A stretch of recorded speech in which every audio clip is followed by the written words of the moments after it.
How's it going, everybody? Adrian Simple here from thegamingobserver.com for Monday, October 14th. To my fellow Canadians, happy Thanksgiving. Let's talk about some video games.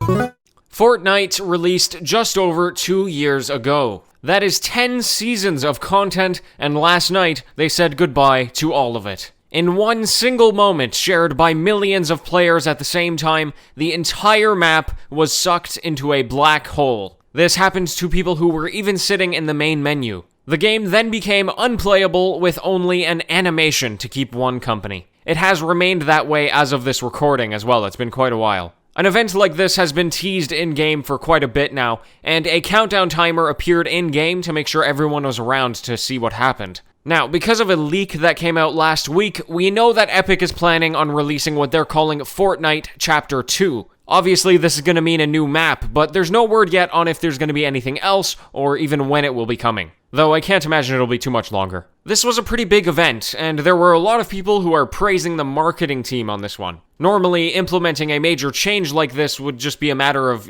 putting in a patch that goes in over off-peak hours. Instead, they took the game down completely when millions of people were playing it at the same time. And this is fascinating, because Fortnite makes tons of money every single day by the hour, so they are intentionally putting that aside for the sake of creating hype. And you know what? It worked. As someone who doesn't play Fortnite, now I'm interested.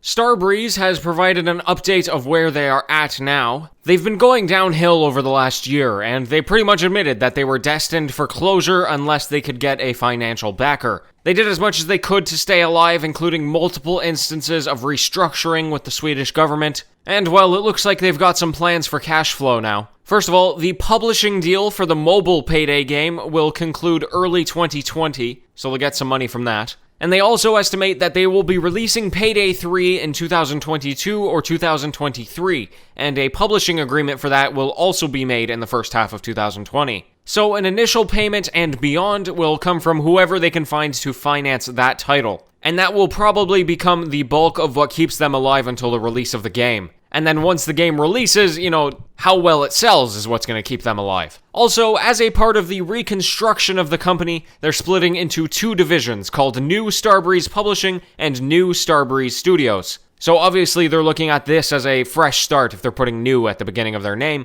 and here's fingers crossed that it will work out. With them being under new leadership that is hopefully much more competent, hopefully we'll be seeing some better product out of them.